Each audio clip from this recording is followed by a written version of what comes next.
नमस्कार। Think tank पर आप सभी का स्वागत है। महाराष्ट्र की राजनीति में एक बड़ा और नया मोड़ देखने को मिला है। यहाँ पर बड़ा और नया मोड़ क्या है कि जो बीजेपी और एकनाथ शिंदे हैं वो एक ठाकरे को छोड़कर दूसरे ठाकरे को पकड़ रहे हैं। उन्होंने एक ठाकरे को छोड़ दिया पर दूसरे ठाकरे को वो अपनी पार्टी में शामिल करना चाहते हैं। वहीं आपको बता दूं, जो महाराष्ट्र के डिप्टी सीएम हैं देवेंद्र फडणवीस, वो राज ठाकरे के घर गए उनसे मुलाकात करने। कारण ये बताया कि राज ठाकरे का स्वास्थ्य सही नहीं था, तो उनसे मुलाकात करने के लिए वो वहां गए थे। पर इसके अलावा आपको बता दूं तो वहां पर जो उनकी पत्नी थी राज ठाकरे की, शर्मिला ठाकरे, उन्होंने वहां पर आरती उतार कर फडणवीस का स्वागत किया। इसके अलावा राज ठाकरे ने भी उनका स्वागत सत्कार किया। ये सही बात है कि आप भारतीय संस्कृति से उनका किसी भी अतिथि का स्वागत सत्कार करते हैं।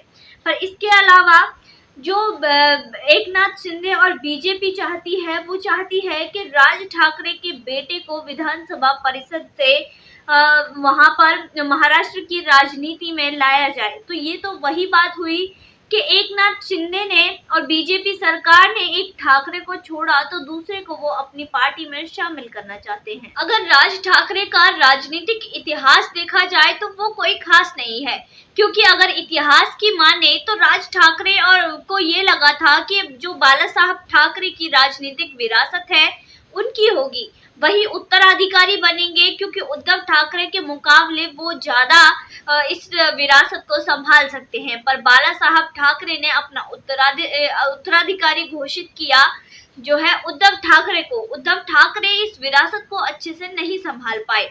इसके बाद चाहे कुछ भी हो, पूरी जो शिवसेना है वो उद्धव ठाकरे की हो गई। इसके अलावा राज ठाकरे उन्होंने कई जगह कई बार चुनाव लड़े जिसमें कभी भी उन्हें सफलता हासिल नहीं हुई।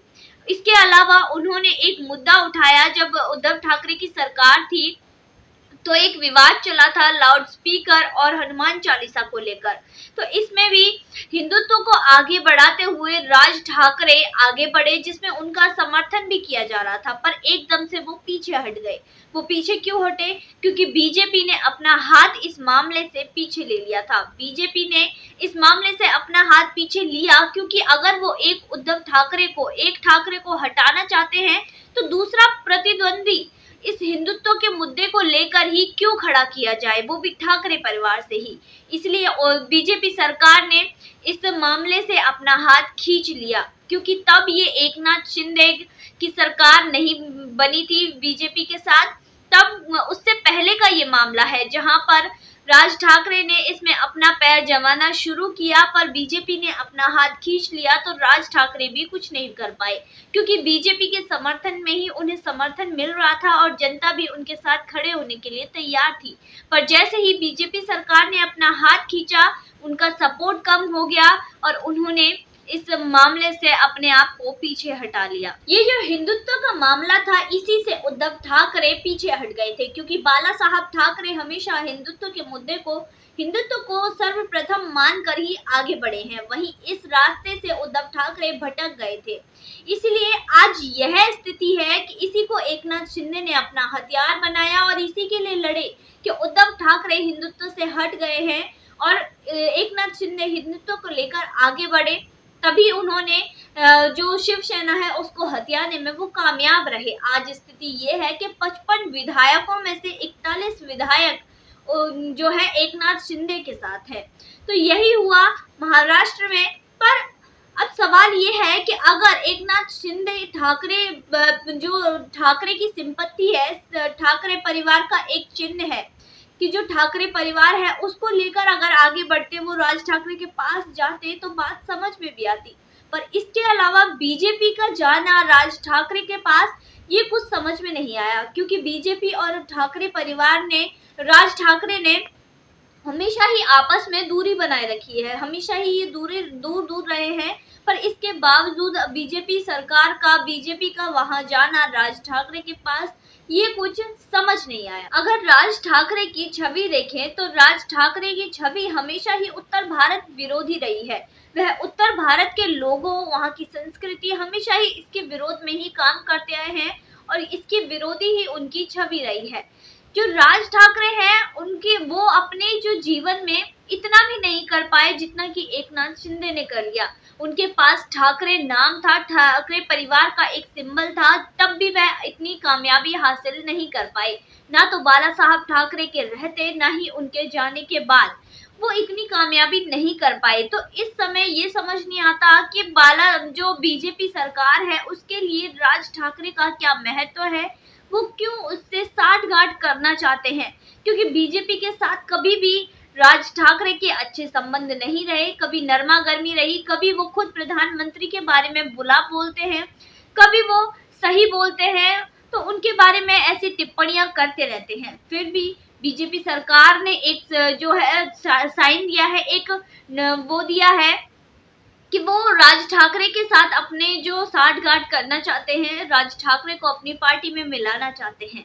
2014 के बाद बीजेपी जो है महाराष्ट्र में अच्छा वो प्राप्त किया है। 2019 के विधानसभा लोकसभा चुनाव में भी बीजेपी सरकार ने एक अच्छा रिजल्ट दिया। तो बीजेपी के रहते हुए, जबकि बीजेपी सही चल रही है, एकनाथ शिंदे के साथ भी बीजेपी उस एकनाथ शिंदे के साथ भी खड़ी है, वही सही चल रही है, फिर राज ठाकरे को अपनी पार्टी में लाने का महत्व क्या होगा। जो राज ठाकरे हैं उनकी राजनीति हमेशा नकारात्मक रही है, कभी भी उन्होंने सकारात्मकता से राजनीति की ही नहीं, इसलिए शायद वो लोगों को ज्यादा पसंद नहीं है।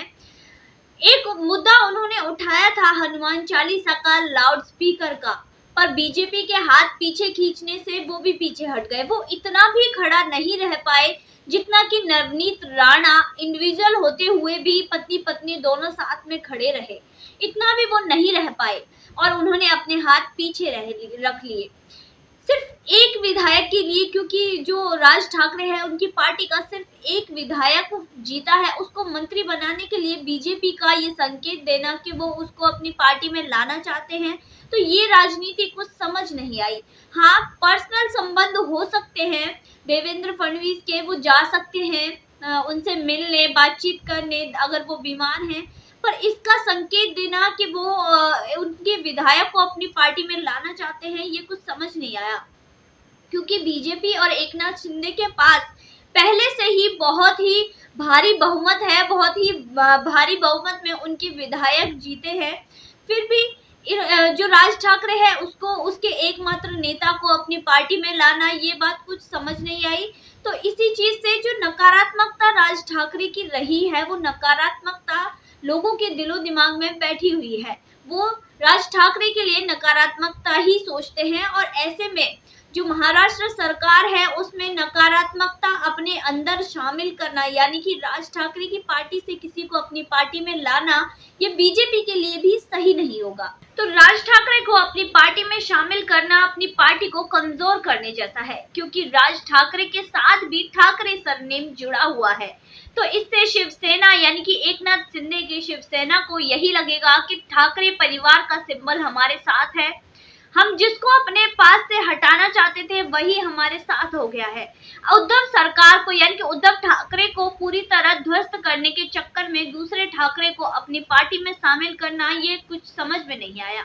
तो आज की वीडियो में बस इतना ही, फिर मुलाकात होगी नई वीडियो नए विषय के साथ। देखते रहिए थिंक टाइम।